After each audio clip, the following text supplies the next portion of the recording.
کابل در صف آب، بحران خاموش در حال فراگیری پایتخت. زهرا باشنده ناحیه 13 شهر کابل است. مادر کهنسال که هر روز به طور اوسط 3 ساعت در صف آب انتظار می کشد.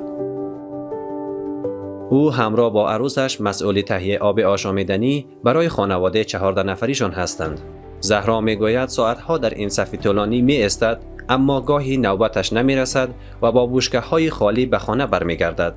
این مشکل زمانی شدیدتر می شود که هوا ابری باشد، سولر توان کشیدن آب از چاه را نداشته باشد و برق هم قطع باشد که اکثرا قطع است.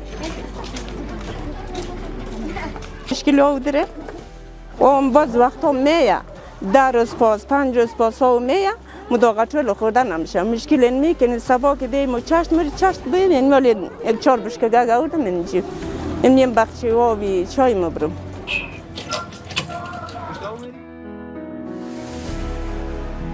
قسمی که شما مشاهده میکنین روزانه خانم‌های بسیار زیاد، طفلا، پدر مادرای کلان سال ما متاسفانه میان ساعت‌ها در صف آب وقتشان ضایع میشن.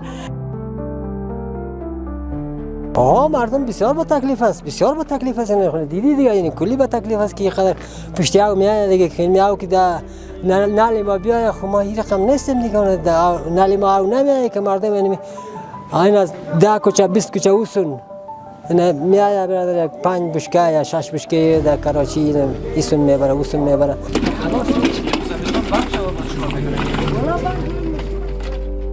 بخش‌های مختلف شهر کابل به ویژه مناطق شمالی و غربی عملاً با بحران کمبود آب روبرو هستند.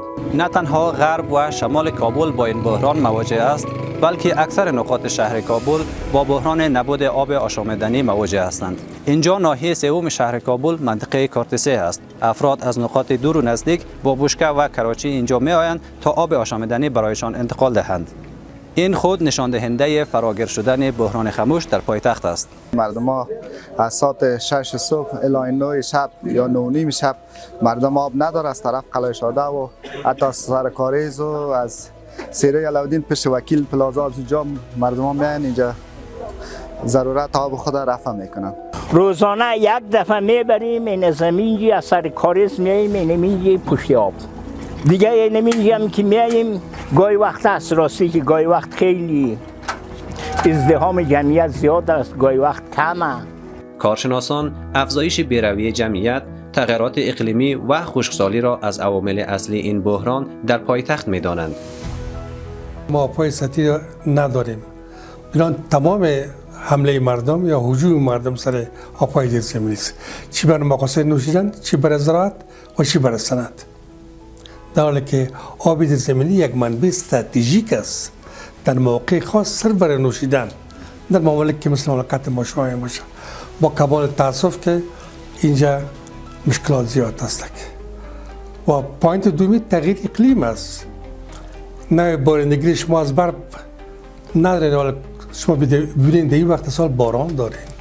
نهادهای بین المللی گزارش داده اند که سطح آبهای زیرزمینی کابل در یک دهه گذشته به دلیل رشد سریع نفوس و تغییرات اقلیمی تا 30 متر کاهش یافته است.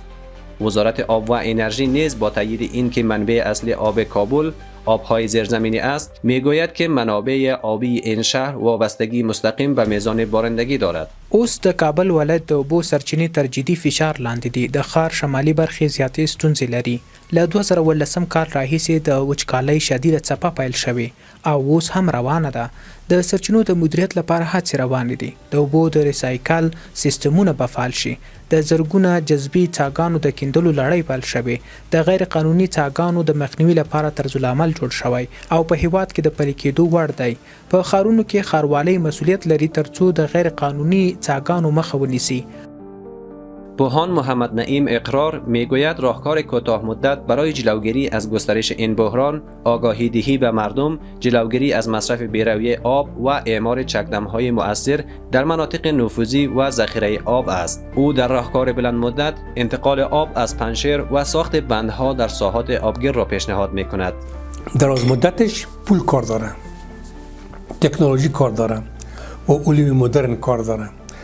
ما میخوایم که از دولت خود عاجزانه منیسه پروفسور که خواهش کنم که سر علم توجه کنن، سر کدرای خود توجه کنن تا که اینا راه حل پیدا کنن. وزارت آب و انرژی میگوید که هم راهکارهای کوتاه مدت و هم برنامه‌های بلند مدت برای مدیریت بحران آب روی دست دارد. له شاو روس بند څخه کابل ښار ته د اوبو د انتقال پروژه، له شاتوت لندر څخه کابل ښار ته د اوبو د انتقال پروژه، له پنجشیر څخه کابل ته د اوبو د انتقال پروژه. قطعاً یکی از راه‌های مبارزه با این بحران آگاهی دهی است. آگاهی دهی از هر منبع و از هر روشی که انجام شود میتواند مؤثر باشد. یکی از راه‌های آگاهی دهی همین خود رسانه‌ها است که رسانه‌ها باید توجه ویژه و مسئله بحران آب در شهر کابل داشته باشد. راه دیگر مساجد و ملا امامان مساجد است. اله العالمین موږ ته نعمتونه راکړي او بیا لوی نعمت دا اوبه دي او د نعمتونو په باره کې خو الله پوښتنه کوي، نو د نعمت شکر دا ده چې نعمت به په ځای استعمالوي او اسراف به پکې نه کوي. با این حال پوهان اقرار آینده کابل را در صورت نبود همکاری مردم و اقدام عملی مسئولان بسیار نگران کننده می‌داند. وقت آب نباشه هیچ چیز نیست. نه معادن بلد میکنن، نه تایمرهای بلند بدن که و نه هیچ چیز انکشاف کرده میتونن. هیچ چیز در دنیا هیچ چیزی نیست که عام از حیوان نبات دنیا آب زندگی کنه. بدن ناگزیر است که آدم زندگی آبایی کنه برای سالهای سال ترک بگویه. اگر وضع به این حالت باشه و ما کنترل کنه نتونیم، ذخیره کنه نتونیم، مقدار بخوره، مجبور هستیم که کوشیدن اولی از شمال کابل شروع کنیم. او هشدار می‌دهد که دشت‌های افغانستان نیز در امان نیستند و استفاده بی‌رویه از سیستم‌های سولری برای استخراج آب، منابع آبی دشت‌ها را نیز تهدید می‌کند. این در حالی است که کمیته بین‌المللی صلیب سرخ در گزارش به مناسبت روز جهانی آب در ماه مارچ 2025 اعلام کرده بود که حدود 33 میلیون نفر در افغانستان با کمبود شدید آب مواجه‌اند. اوبه کولا صاحب دغه درې کاله کېږي چې موږ هغه جنین وړاندې اوبه راچلو دغه مزدوی دغه اوبه راچلو په ډېر مشکل باندې. پایتخت نه تنها با مشکل آب آشامدنی مواجه است، بلکه دهاقین نیز اینجا در ساحه سبز کابل از کمبود آب شکایت دارند. نبود آب اینجا سبب شده است که اکثر دهاقین این منطقه را ترک کرده و دیگر به کشت و کار نپردازند. اوبه کمی سوي دي، اوبه په قرم درې میاشتې زمه اوبه زیاتې توبه 9 میاشتې زمه نور وړی نه بیا هم بمبي وچ سوي او بازکونه چې ولې هغه وچ سوي دي اوبه کته تلي ډېر باغونه خراب کړي د کابل د سینم خراب اوبه دي چې راسي تاکم چې ونه مو چې مردار بوینم کوي نو مشکلاتو سره رخ یا زفت است.